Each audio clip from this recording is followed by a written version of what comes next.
बहुत भाग्य होता है तब जाके ऐसे संतों का दर्शन प्राप्त होता है। तो दोस्तों हम प्रयागराज आए हुए हैं और आज इन साधु जी से बात करते हैं। साधु जी आपका क्या नाम है, आप बता सकते हैं? तो वशिष्ठ गिरी जी अपना उम्र बता सकते हैं, कितना वर्ष हो गए? हमारे लगभग 28 साल हो गए। 28 साल हो गए। तो महाराज जी संत रूप में आपको कितने साल हो गए, आप बता सकते हैं? लगभग हमें 15 साल हो गए। 15 साल। तो महाराज जी आप बता सकते हैं ये रुद्राक्ष कुल कितने होंगे और कितने सालों से आप ये धारण किए हैं? ये मुझे 12 साल हो गए। तो महाराज जी हमको ये कारण बताइए कि ये रुद्राक्ष क्यों पहनते हैं और इससे क्या लाभ होते हैं और क्यों पहना जाता है? शिव श्रृंगार है। जी महाराज जी। धारण करते हैं। जी महाराज जी। शिव की अनंत कहानी है रुद्राक्ष से जुड़ा हुआ। जी महाराज जी। रुद्राक्ष की कहानी कहा नहीं जाता, ये बहुत पुराना कहानी है। तो महाराज जी ये कुल कितने रुद्राक्ष होंगे?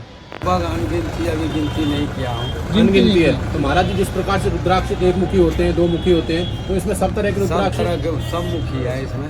तो एक मुखी रुद्राक्ष भी इसमें मिल जाएगा महाराज? मिल जाएगा, कोई गारंटी नहीं है। अच्छा, मिल सकता है।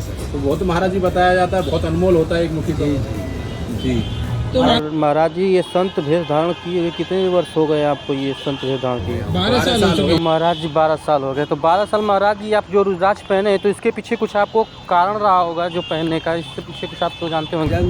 जग कल्याण के लिए पहनता हूँ। जग कल्याण के लिए पहने हुए। तो महाराज जी आप बता सकते हैं कहाँ से यहाँ आप आए हुए हैं? मेरा आश्रम तो वैसे केदारनाथ धाम है, गुरु जी का आश्रम। जी जी। और हम लोग वैसे केदारनाथ रहता हूँ 6 महीना।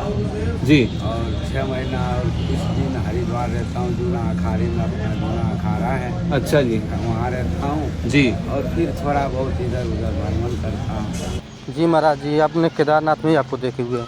तो महाराज जी आप बता सकते हैं जो भस्म लगाए हैं ये कैसा भस्म है और क्यों लगाते हैं आप लोग? ये भस्म है, ये भस्मी है, ये महादेव लगाते थे, चिताओं का भस्म। जी महाराज जी। तो महाराज जी जैसे भस्म लगाने के फायदे क्या हैं? बहुत से गुण है। जी जी महाराज जी सुने हुए हैं कि जो लोग लगाते हैं भस्म वो भस्म हो गए होते हैं वो इसलिए लगाते हैं। भस्मी का मतलब ये शिव श्रृंगार है। शिव लगाते थे पहले, शिव का एक भस्मी लगाते थे और शिव ही लगा रहे हैं अभी तक। जी। और शिव से संस्था जुड़े हैं हमारे नागा संस्था से। ये मान लो शिव का जो है ये गण है। जी महाराज जी जो ये आपने रुद्राक्ष पहना हुआ है इसका लगभग कितना वजन हो सकता है, कितना किलो तक हो सकता है? लगभग तो नहीं कह सकता हूँ। आपको महसूस नहीं होता जैसे कि अगर हम 5 किलो भी वजन रख लें, 2 किलो भी रख लें तो हम पे वो थोड़ी दूरी? वजन क्या बताएं, अब तो 21 किलो वजन है। तो महाराज जी के बगल में एक साधु वो बैठे हुए हैं, इनसे बात करते हैं। महाराज जी कुंभ में नहाने से क्या फ़ायदा और क्या मतलब तात्पर्य हो सकता है, क्यों आप लोग नहाते हैं? कुंभ का बहुत बड़ा महत्व है हमारे सनातन धर्म में। जी। और अभी जो है कि कुंभ स्नान है गंगा जी का स्नान। जी।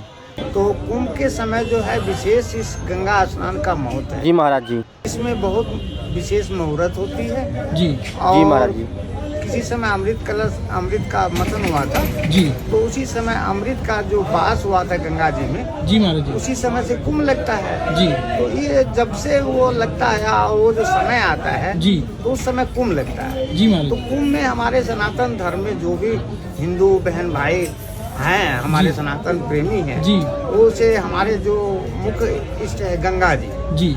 तो कोई भी पाप पुण्य करते हैं जी। तो हम लोग गंगा स्नान करते हैं, जी गंगा स्नान करते हैं। इसे शुद्धिकरण करते हैं। जी। जी। तो इसीलिए जी, जो है इस गुरुजी। कुंभ में जो है बहुत महत्वपूर्ण है गंगा स्नान। जी। और इस गंगा स्नान में जो है कि हर साल कुंभ 3 साल में कुंभ लगता है। जी।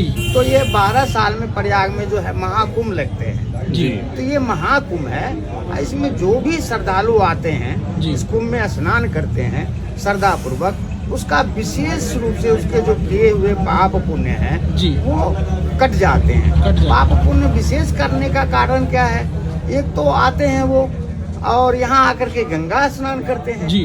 गंगा स्नान करके वो साधु संतों का दर्शन करते हैं। जी महाराज। और साधु संतों को दर्शन करने के बाद जो उनसे बनता है जी। यथा अनुकूल दान पुण्य करते हैं। जी। तो उनके लिए विशेष महत्व हो जाता है। जी। और जहाँ साधु संत स्नान करते हैं तो वहाँ बहुत पुण्य होते हैं। साधु संतों में बहुत प्रकार के साधु संत हैं। जी। कुछ गुप्त साधु संत हैं किसी के दर्शन करने से ही उनके पाप कट जाते पाप कट हैं, जाते किसी को आशीर्वाद लेने से हो जाता है। लाभ। दोस्तों बहुत महान संत से आज बातचीत हुई। अगर आप लोग सनातनी धर्म से हैं तो प्लीज़ चैनल को लाइक सब्सक्राइब शेयर करना ना भूलें।